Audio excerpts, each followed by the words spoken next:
Dans cette vidéo, je vais te montrer tout le processus étape par étape et te donner tous les secrets que j'ai appris au fil des années pour créer des shorts, des vidéos verticales en gros, de qualité. Je vais te montrer comment est structuré un short, comment le monter de A à Z. Alors, si jamais tu me crois pas, j'ai utilisé ces techniques sur mon compte Split Editor et j'ai généré des centaines de milliers de vues, voire des millions de vues. Et à la fin de cette vidéo, eh bien, tu sauras monter le même type de short. Je te le mets juste ici, voici à quoi ça va ressembler. Donc là, je patiente quelques secondes, on va regarder ça ensemble. C'est bien fait, hein? C'est magnifique. Putain, c'est moi qui ai fait ça?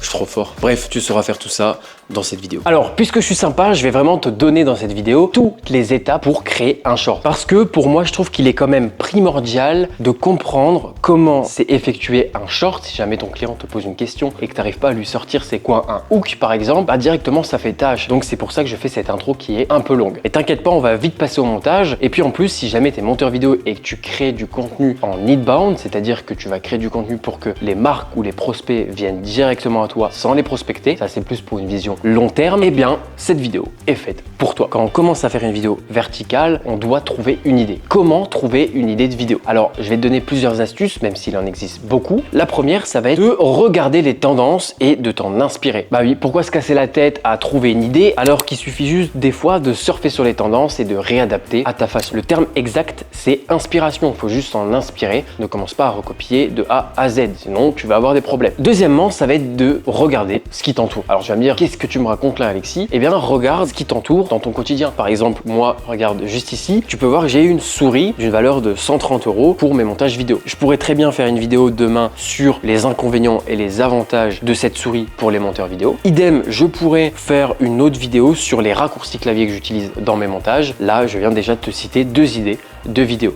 Commence pas à me les voler, hein. Des fois, juste regarder ce qui t'entoure dans ton parcours, et bien tout simplement en faire une vidéo sur ce sujet, ça peut plaire aux gens, tout simplement. Après, c'est à toi de trouver ton style, comment faire un bon script, etc. C'est pas du tout le but de cette vidéo, c'est juste de comprendre comment ça fonctionne. D'ailleurs, je prends une petite aparté pour te dire, si jamais tu veux te lancer dans cette activité, elle t'intéresse, t'es bloqué, tu sais pas par où commencer, n'hésite pas à aller voir ma formation gratuite qui t'explique tout ça étape par étape dans la description. Troisièmement, utilise les intelligences artificielles. Alors, je sais, il y a des gens qui vont pas être contents, il y a des gens qui sont anti-IA, mais malheureusement, moi, j'utilise des IA et je trouve ça incroyable. Tu t'en doutes, tu peux utiliser ChatGPT. Comment utiliser ChatGPT? Petit piqûre de rappel, plus tu vas lui donner d'informations dans ton prompt, plus il va te sortir une réponse concrète. Donc moi, par exemple, je pourrais tout simplement lui dire, j'ai une chaîne YouTube sur le montage vidéo, donne-moi 10 idées de vidéos courtes à faire, maximum 1 minute, pour aider les monteurs vidéo. Il va te sortir une liste de 10 vidéos et là-dedans, il y en a au moins une qui peut potentiellement être intéressante. Donc moi, les IA ne m'aident pas à créer du contenu, mais ils vont plus m'aider dans ce qui s'appelle le syndrome de la page blanche. Et là, on rentre un peu trop dans les détails. Une fois que tu as trouvé ton idée et que tu as écrit ton script, il faut rester simple et concis dans ton script. On en parle juste après, mais en tout cas, on va parler de tournage. Pour se filmer, pas besoin d'une caméra. Dernier cri. Je casse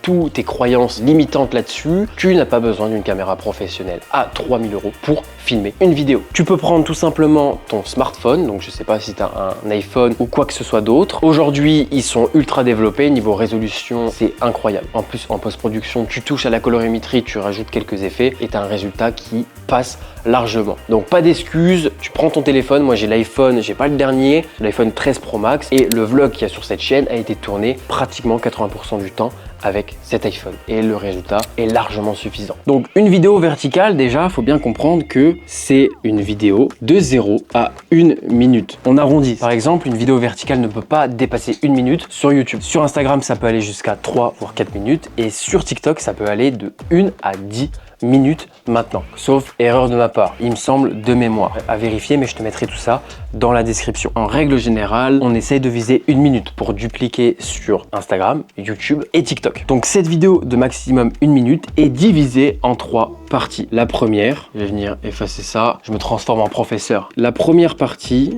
de ce short, c'est ce qu'on va appeler un hook. Il faut savoir que le hook, on a 5 secondes pour accrocher le spectateur. Alors oui, ça ne nous donne pas une grande marge de manœuvre, mais c'est vraiment la partie la plus importante d'une vidéo verticale. Ensuite, on a tout simplement le cœur de la vidéo. On va appeler ça le cœur. Dans la majorité des cas, on va répondre au hook. C'est-à-dire que par exemple, sur la vidéo qu'on va travailler juste après, c'est je vais t'apprendre à générer 3000 € par mois grâce au montage vidéo en seulement 90 jours. Ça, c'est mon hook. Ensuite, tout le cœur de la vidéo, je vais répondre, je vais donner un maximum de valeur pour répondre à cette question. Et pour ce qui est le cœur de la vidéo, fais des phrases concises, claires et va droit au but. Les gens aujourd'hui ont une courte attention, donc on est obligé d'aller droit au but. On fait plus ce qu'on appelle de blabla. Les gens sur TikTok, et c'est pour ça qu'ils aiment le contenu court, c'est qu'ils veulent comprendre l'information le plus rapidement possible pour passer à la suite. Bref, pour finir, la fin de notre vidéo, dans la majorité des cas, c'est pas tout le temps, il y a ce qu'on appelle un CTA. Généralement, c'est comme ça que ça se passe. Après, le CTA peut se retrouver au quart de la vidéo ou au milieu de la vidéo. Le CTA, si jamais tu sais pas ce que c'est tout simplement un call to action. C'est-à-dire que si jusqu'ici, jusqu'à présent, tu kiffes cette vidéo, eh ben n'hésite pas à me le dire en commentaire. Et si c'est toujours pas fait, abonne-toi à cette chaîne YouTube. Ce que je viens de faire à l'instant, ça s'appelle un CTA. Pourquoi c'est important? Bah déjà pour faire grossir ce compte, et aussi c'est les CTA qui sont importants pour l'algorithme des réseaux sociaux. C'est-à-dire que plus il y a d'interactions et plus l'algorithme va mettre en avant ta vidéo. Dans cette vidéo, je reste bref, le plus important ça va être le montage, c'est ce qui va nous intéresser le plus. Mais voilà, c'était juste pour te renseigner, je trouve que c'est quand même important de comprendre comment fonctionne un réel avant de le monter. Donc maintenant que tu as bien compris, tu vois un petit peu comment c'est structuré, l'étape suivante c'est le montage. Et pour ça, on va direction le bureau. Il faut savoir que sur cette chaîne, j'ai déjà fait un tuto complet sur ce logiciel, donc je vais pas trop rentrer dans les détails sur cette vidéo, mais je vais quand même essayer d'expliquer au maximum. Alors voilà à quoi ressemble le short une fois. Quand on monte une vidéo, on fonctionne toujours étape par étape. Donc on va voir ça ensemble. C'est-à-dire qu'on va pas commencer par faire les sous-titres et ensuite dérusher. Non, d'abord on dérush, ensuite on habille la vidéo, on dynamise la vidéo, on fait nos animations, on rajoute nos sous-titres, etc. Donc la première étape qu'on va faire ensemble, c'est qu'on va changer notre espace de travail. Car c'est une vidéo verticale, là on peut voir qu'on voit pas grand chose. Donc je vais venir mettre fenêtre, espace de travail, et je vais aller chercher mon espace de travail prédéfini qui s'appelle vertical. Et ici on peut voir qu'on voit déjà mieux. Première erreur en production, on peut voir que ça a mal été cadré. Comme on peut voir là, c'est pas droit. Si je mets des marques, voilà, on peut voir que la caméra n'est pas du tout droite. Donc ce qu'on va faire, c'est qu'on va venir zoomer un petit peu et on va venir recadrer notre plan. Voilà, super. Avant de commencer le montage vidéo. Donc là, on a notre projet. J'ai déjà créé une séquence, j'ai gagné du temps. Donc à savoir que sur ce réel-là, j'avais 2 caméras. Donc je vais aller chercher rush. Voilà. Donc ça, c'est les rushs que j'ai utilisés pour ce réel. Donc ça, c'est ma deuxième caméra que je viens glisser dans mon projet. Donc on est bien en 25 images par seconde partout. Nickel. On vient faire un clic droit synchroniser. Hop, voilà, parfait. Donc là, ma deuxième caméra, c'est synchronisé à ma première caméra. Donc on n'a pas besoin du second micro. C'est comme des Lego, je viens casser et réimbriquer tout ça. Donc ça veut dire que là, tout est ensemble. Donc moi, j'ai des raccourcis. Sinon, normalement, c'est clic droit. On appuie sur lier. Ok, super. La première étape, ça va être tout simplement de dérusher. Ok, donc on peut voir que je viens d'arriver et je commence à partir de maintenant. Je viens cacher ma seconde piste pour prendre en référence la première caméra. Il fait des petits blocs quand il commence. Quand il fait 30 secondes, je vais vous montrer comment... En 30 secondes, je vais vous montrer comment devenir monteur vidéo en seulement 90 jours si vous partez de zéro. Ok. C'est pas mal, mais je... En 30 secondes, je vais te montrer comment devenir monteur vidéo en 90 jours. En 30 secondes, je vais te montrer comment devenir monteur vidéo en seulement 90 jours. En 30 secondes, je vais te montrer comment devenir monteur... Ok, donc celle-là, elle est bien, on va la garder. Allez, 2 ans, s'il te manque un bras. Donc là, on peut voir qu'on a un changement de caméra. J'avoue, je me suis un petit peu inspiré de Théo pour celle-là. Hop, on vient cutter. Numéro 1, choisis un logiciel de montage et forme-toi au maximum. C'est la règle de tout business. Ok, nickel. Et puis on continue comme ça jusqu'à tout dérusher. Voilà, je le répète, on essaye d'enlever un maximum de blanc. Là, par exemple, on peut voir sans écouter qu'on a une inspiration. Hop, on vient cutter. Là, tu peux voir qu'il y a un blanc. Donc, hop, on vient cutter. Par exemple, si on vient zoomer, là, on peut voir qu'il y a un blanc qui ne sert à rien. Pour faire simple, toutes les répétitions, tous les blancs, toutes les inspirations et toutes les hésitations, on enlève tout. Super, donc pour le tuto, on va garder seulement cette partie. On va pas monter toute la vidéo d'1 minute. Ce que je vais faire sur les 15 premières secondes, on a juste à faire la même chose sur le réel d'1 minute. On va travailler le hook ensemble qui dure 4 secondes, donc comme je l'ai dit au tout début, on a jusqu'à 5 secondes, donc là on est dans les temps, et ensuite le réel commence. On va monter le hook et le début du réel. Alors une fois que c'est dérushé, on fait bien attention d'enlever tous les blancs, et on peut voir qu'on pourrait cutter comme ça. 2 ans, on va venir donc au début et la prochaine étape, ça va être d'habiller notre vidéo. Donc moi, ce que j'aime bien faire sur les réels en ce moment, c'est que je vais venir cacher cette partie. Je vais mettre une entrée et une sortie et je vais venir, je vais appuyer sur CTRL M et ensuite je vais venir exporter en très bonne qualité parce que je vais réutiliser tout simplement ce rush. Je vais aller chercher un chemin et le ranger dans mon fichier. Donc du coup on était dans Split. Hop, je viens l'enregistrer ici et ensuite je viens l'exporter. Donc là, le temps que ça exporte, on peut voir que ça prend quelques secondes. Ensuite, je vais l'importer sur After Effects et je vais créer ce qu'on appelle une rotoscopie. Une rotoscopie, tout simplement, pour t'expliquer ce que c'est que je vais détacher un objet du décor. C'est-à-dire que là, je vais enlever tout le décor qui se trouve derrière moi et je vais garder que le personnage, c'est-à-dire moi. Donc ce que je viens faire là-dessus, c'est que je viens ouvrir After Effects. Donc la petite manip que j'aime bien faire, c'est que je viens dupliquer mon calque, petit clic droit dessus, et je vais remplacer par une composition After Effects. Donc là, il y a After Effects qui va s'ouvrir. J'ai reçu un petit message du Minia Maker. Alors le tuto sur cette chaîne pour les miniatures est prévu. D'abord, il y aura la formation gratuite sur After Effects et ensuite il y aura la formation gratuite sur Photoshop. Donc si tu n'es toujours pas abonné, tu sais ce qu'il te reste à faire. Donc on attend qu'After Effects s'ouvre. C'est toujours un peu long, surtout que j'ai Discord ouvert, OBS qui rec, plus Premiere Pro. Donc là on enregistre notre composition. On va la mettre dans YouTube vidéo. Et là, on vient mettre Roto AE. AE pour After Effects. Ok, donc là, j'ai ma composition avec ma vidéo qui a été créée. Ce que je viens faire, c'est que je vais pas trop rentrer dans les détails, mais je viens chercher avec mon outil rotoscopie. Je viens sélectionner, hop, mon personnage. Tac, je vais prendre la table aussi.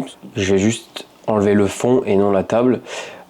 Si on vient zoomer là-dedans, on peut voir que j'ai des petits cheveux, on va voir s'il arrive à les capter. Oui, il arrive à les capter.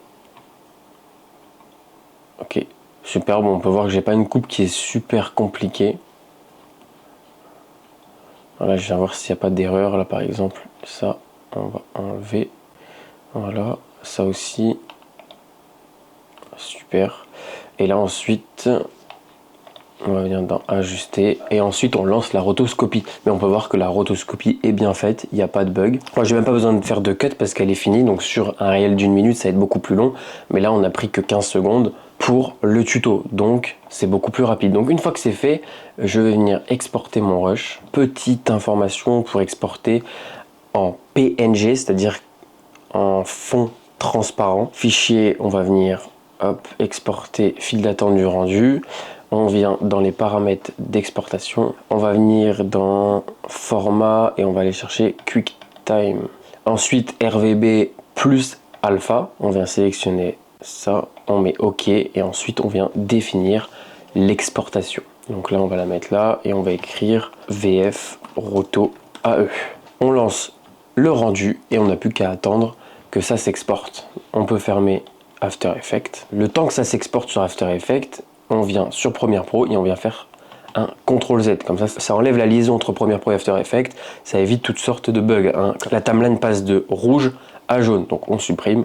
Et là, on va venir mettre notre rotoscopie. Hop, on vient prendre notre rush juste ici. Tu peux voir qu'on a une rotoscopie. Donc, si je viens chercher un élément, tac.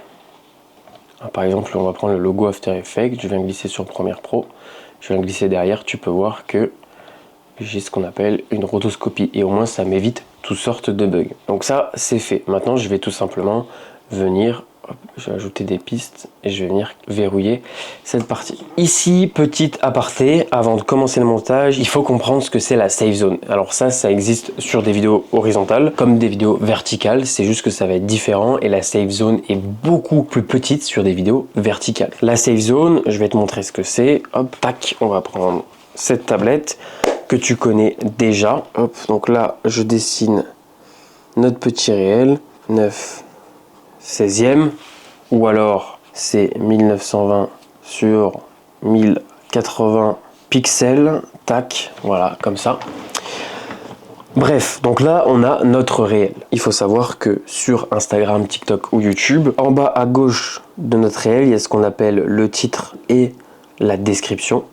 En bas à droite, il y a le profil. Ici, il y a une petite flèche pour partager le réel. Ensuite, il y a le logo commentaire et le petit like. Ce qu'il faut savoir aussi, c'est que sur différents téléphones, il faut le prendre en compte, c'est important, c'est qu'il y a plein de téléphones qui existent. Et par exemple, sur l'iPhone, ici, on a ce qu'on appelle une petite barre pour l'appareil photo. Donc ça, il faut bien le prendre en compte. Donc là, si tu l'avais pas compris, on a notre téléphone ici. Tac, tac, tac. Autre chose, il faut savoir que différentes applications comme TikTok vient zoomer dans notre réel. Donc en fait, ici, on a ce qu'on appelle des bordures. Hop, hop, partout sur notre réel. Si on déploie la description, ça vient jusqu'ici, à peu près. Donc là, je fais ça vulgairement, mais on vient tracer un trait comme ceci. On vient tracer un trait comme ceci, comme ceci, comme ceci. Tous nos éléments importants, l'action, les sous-titres, pour être sûr qu'ils soient lisibles, on vient les mettre dans la safe zone. Et notre safe zone, eh ben, elle est... Et là, on a notre safe zone, juste ici. Ok, super, bon, vraiment un brouillon, mais je pense que tu as compris.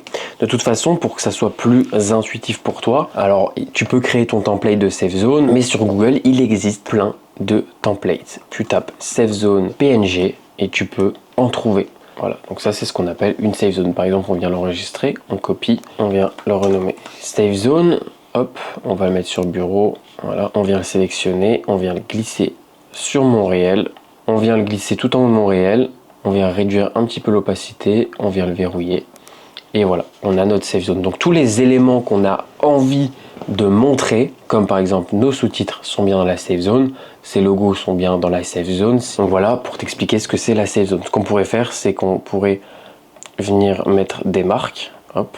Je fonctionnais comme ça au tout début quand je commençais. Maintenant, je connais un peu par cœur cette safe zone à force. Voilà, donc ça c'est ce que je faisais avant. Je venais supprimer ma safe zone et en fait je m'aidais de ce carré.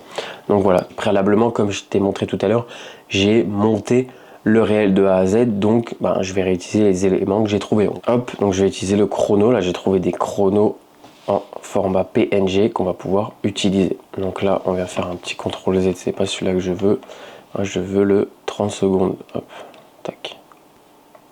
Donc là on a le 30 secondes. Super.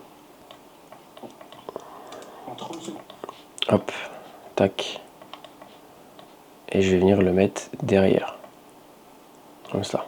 Je viens faire un CTRL R, c'est mon petit raccourci pour augmenter la vitesse. Hop, et on va venir doubler la vitesse. On va mettre ça à 200. Voilà, super. Hop, on vient cutter et on va laisser ça comme ça pour l'instant. Ok, super. Donc là maintenant la première étape c'est que j'ai importé pas mal d'éléments dans mon projet, donc je vais commencer par ranger tout ça. Donc je viens mettre un fichier séquence, donc j'ai l'habitude de fonctionner comme ça. Alors je vais mettre un S parce que peut-être qu'il y en aura plusieurs. Je viens prendre ma séquence, je viens glisser là-dedans, on va ajouter hop, un fichier élément, donc tous les éléments qu'on utilise on va mettre là-dedans, hop, voilà. Et ensuite on va créer hop, un fichier rush, on vient tout sélectionner et on vient glisser ça là-dedans. Donc là déjà c'est un petit peu plus rangé. On va venir créer une séquence imbriquée. Donc une fois que c'est fait, on écoute et on va venir habiller tout ça. 30 secondes, je vais te montrer comment devenir monteur. Comment devenir monteur vidéo. Je vais couper. Comment monteur vidéo si tu... Hop. Monteur vidéo. Ok, super. Donc ici, je vais venir mettre ce qu'on appelle un background. Donc là, moi, j'ai un fichier, par exemple, sur mon bureau qui s'appelle background avec plein de background. Donc, je vais venir en choisir un. En ce moment, je sais que j'aime bien, tiens, en formation After Effects, donc c'est celle que je suis en train de préparer. Il y a ce background que j'aime bien en ce moment. Hop, on vient supprimer ça. Tac, et voilà. Et donc là, en gros, on va venir mettre une animation. Donc j'avais préalablement trouvé une animation motion design pour le montage vidéo qui se trouve juste ici. Je viens l'importer dans ma séquence. Je viens créer un fichier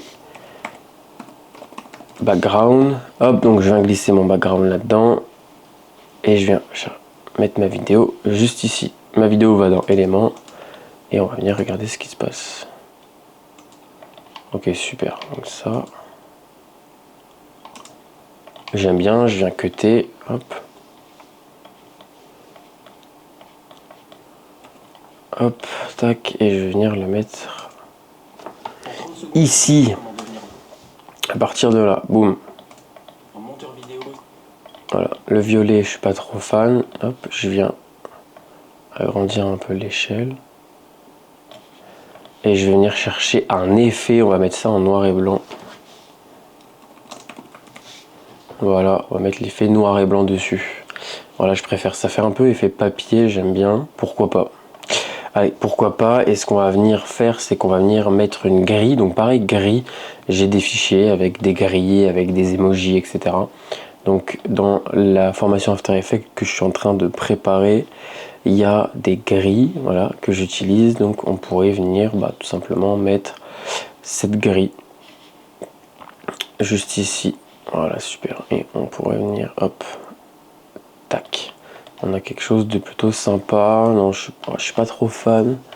On va peut-être mettre celle-là. Voilà, on va mettre celle-là. Celle-là, je préfère. Super. En fait, quand on vient zoomer, c'est plein de petits points noirs. Ça donne un petit peu de texture en plus à notre vidéo. Donc, on a notre première animation. On viendra animer tout ça plus tard. Ok, donc là, on enlève mon chronomètre. On va le garder que au début. Et on va venir chercher nos 3 logos. Premiere Pro, After Effects et DaVinci Resolve. Donc on vient les sélectionner, on vient les glisser sur notre timeline.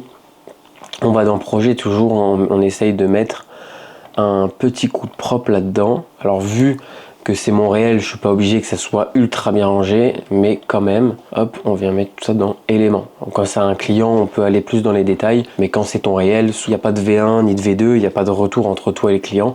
Donc on n'a pas besoin que ça soit rangé parfaitement. Hop. Mais quand même, un minimum. Donc on vient mettre nos logos. Hop, hop, hop, hop.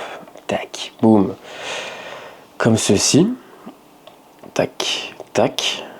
Hop, hop. Et on va venir ranger tout ça. Ce qu'on vient faire, c'est qu'on vient cacher notre piste. Comme ça, on a nos logos qui viennent d'apparaître. Hop, on va en mettre un ici. Là, c'est le logo DaVinci Resolve qu'on va venir mettre, pourquoi pas, ici. Et là, on a le petit logo After Effects qu'on va venir mettre ici. Voilà. Ils vont apparaître derrière moi avec une transition. On verra bien ce qu'on fait après. Donc là, on continue. Donc là, c'est la deuxième caméra. Ce que je viens faire, c'est que je viens juste recadrer un peu tout ça. Hop, on va venir zoomer dans notre élément. Je viens copier ma trajectoire et je viens coller ma trajectoire sur le plan là. Boum, voilà.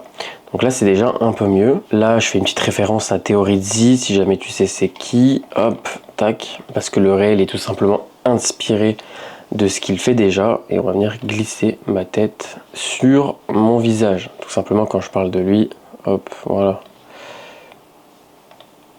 Là, je mets une petite marque, c'est pour plus tard. Ça veut dire qu'à partir de là, je vais pouvoir animer ma tête. Ok, super. Là, on pourrait venir mettre un texte.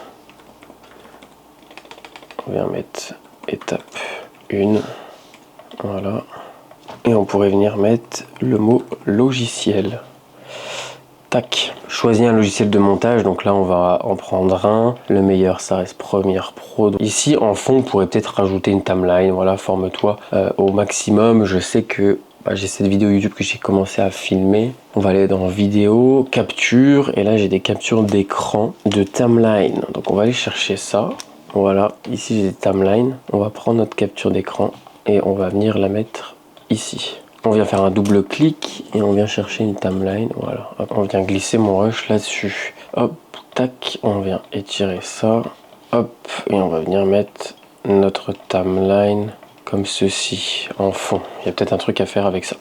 Donc là, on a notre première étape qui est finie, tout simplement.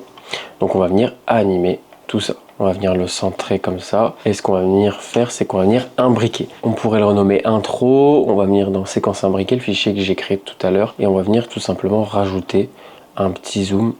Hop, voilà, sur notre intro. Pas besoin d'animer tout ça. Ce qu'on va faire, c'est qu'on va venir animer ça. J'ai un effet, on va mettre un pop-up dessus. Hop. Voilà, on va voir ce que ça va donner.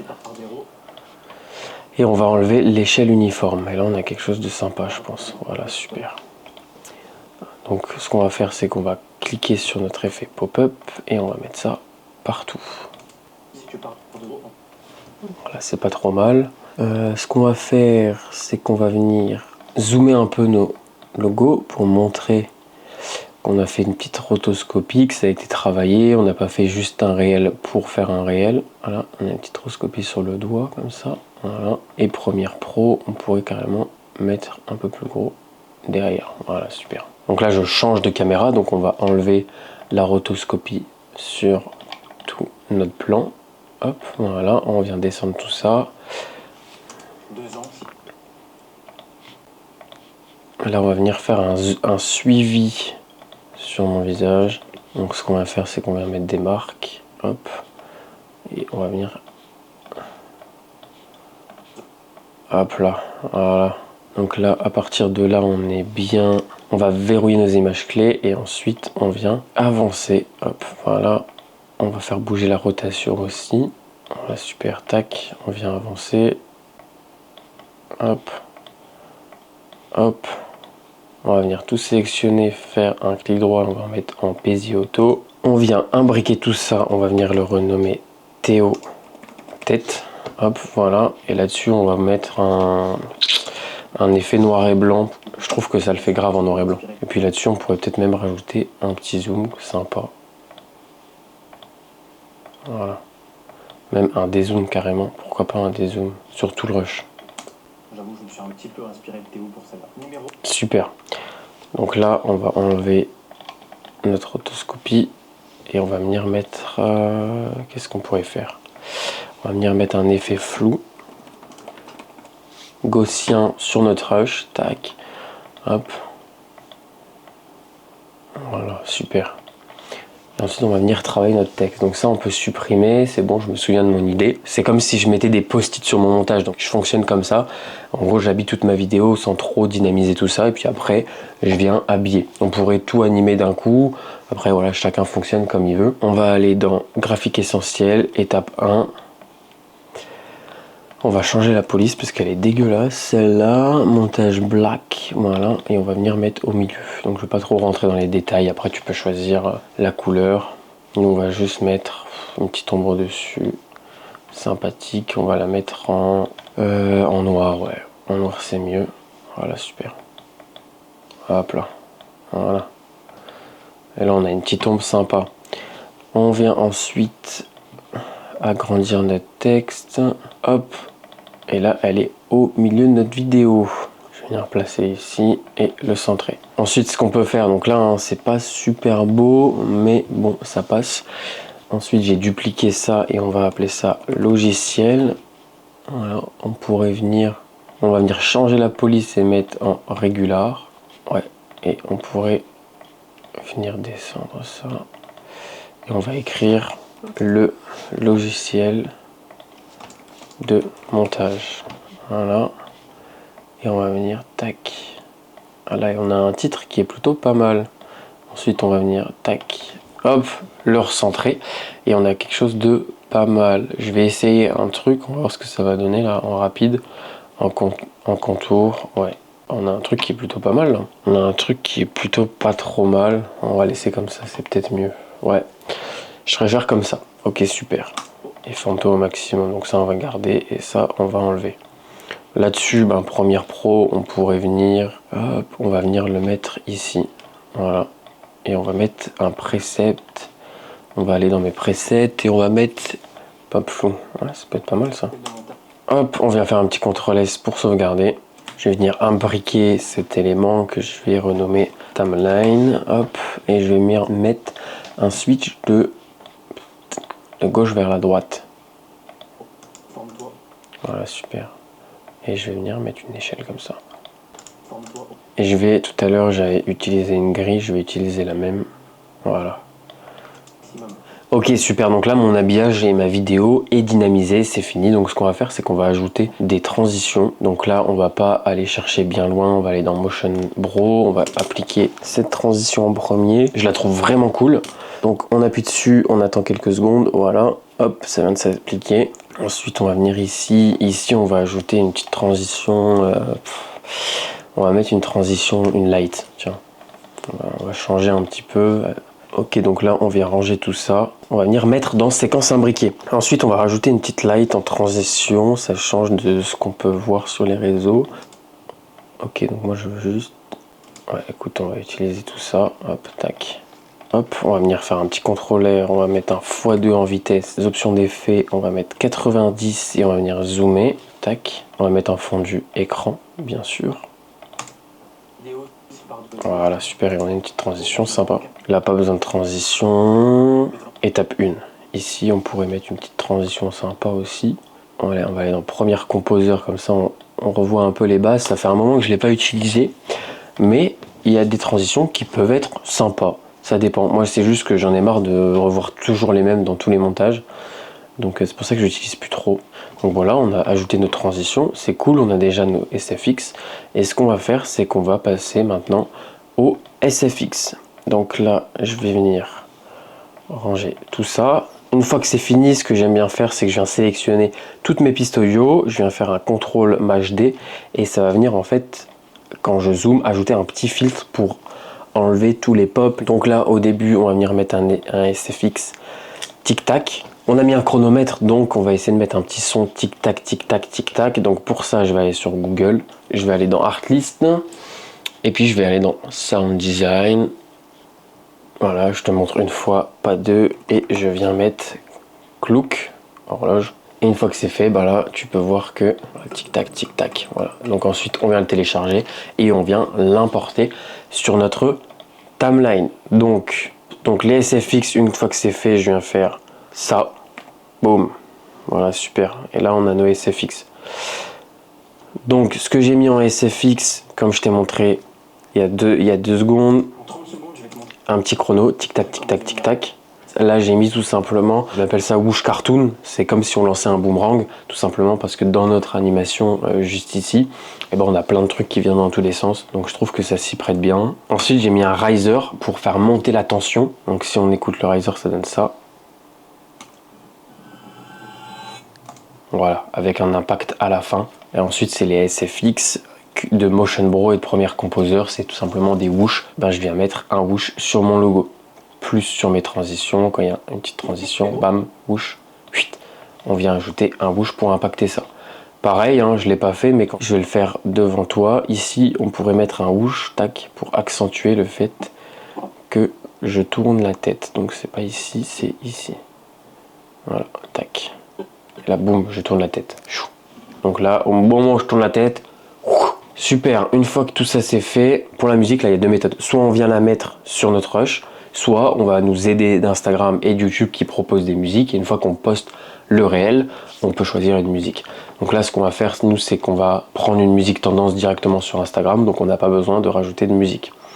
Donc une fois que c'est fait, on vient passer à notre texte. Donc pour ça, on va venir dans texte. Donc ça, moi, je fais ça en dernière étape, avant la colo. Bien sûr, la colo, c'est vraiment la toute dernière étape. Hop, donc là, je viens créer une transcription automatique. Générer une transcription, on choisit la langue. Jusque là, c'est en français, je suis à peu près sûr. Hop, et on vient mettre transcrire. Donc là, on attend quelques secondes. Donc on fait bien attention à la safe zone. Donc moi maintenant je connais un petit peu tous les paramètres prédéfinis que j'utilise. Donc ce que je viens faire, c'est que je crée des sous-titres. Je viens dans sous-titres. Ici je mets tout le temps à 20. Voilà. Ici je mets à 2. Là je mets en simple. Tu peux avoir en double ou en simple. Là nos sous-titres. Donc je ne vais pas rentrer dans les détails. Hop, on va venir dans objet graphique essentiel. On vient centrer au milieu. Ici je connais par cœur. Pour pas que ça dépasse la safe zone, on vient mettre à 250. Et puis on vient mettre un Montserrat Black. Voilà. Et en majuscule. Et on a notre sous-titre. Donc là, on fait une passe pour voir s'il n'y a pas d'erreur, s'il n'y a pas de faute. Si là, par exemple, on a mis étape 1, donc on pourrait enlever ce sous-titre. Et tiens-toi-y au maximum. Donc une fois que c'est fait, on vient appuyer sur CTRL M. Et ensuite, on vient chercher notre petit preset export final pour exporter notre vidéo. On choisit notre chemin, toujours. Donc là, si c'était pour un client, on aurait appelé ça vidéo YouTube V1. Mais bon, là j'ai fait attention. Je sais que c'est la VF. J'appuie sur Entrée. Et je viens exporter mon réel. Comme j'ai dit tout à l'heure, je ne suis pas rentré au maximum dans les détails. Mais si tu suis toutes ces étapes, ensuite tu appuies sur Exporter. tu patientes quelques secondes pendant l'export. Petit bonus, là je viens d'y penser, je suis pas rentré trop en détail dans la colo. Tu vois, par exemple sur ce réel ici, j'ai ma colo et j'ai une texture. Donc en fait, pour te montrer, quand je viens coller ça au-dessus, voilà, ça c'est tout simplement des particules que je viens mettre en écran. Je viens baisser l'opacité. Si je viens mettre en normal, hop, voilà ce que c'est. Tout simplement des particules comme s'il y a de la neige qui tombait. Donc moi j'aime bien le mettre en texture de temps en temps. Donc je viens mettre en écran et je viens souvent le mettre à 80 en opacité. Et ensuite, la dernière étape avant d'exporter, je ne l'ai pas fait effectivement, c'est de faire la colo. Moi, je fais toujours la colo à la fin. Il y en a qui le font au début. Moi, je fonctionne toujours comme ça. J'ai toujours fonctionné comme ça. Et je préfère, c'est la dernière étape. En plus, c'est ce que j'adore. Tu sais maintenant toutes les étapes pour créer un réel, un short ou un TikTok, t'appelles ça comme tu veux. En tout cas, si ce tuto complet t'a plu, tu veux d'autres épisodes comme celui-ci, je suis en sueur, j'ai super chaud. J'ai éteint le ventilo, sinon t'aurais un bruit d'enfer avec le micro. Nous, en attendant, on se revoit dimanche prochain pour une nouvelle vidéo. C'était Alexis, on monte ensemble. Ciao.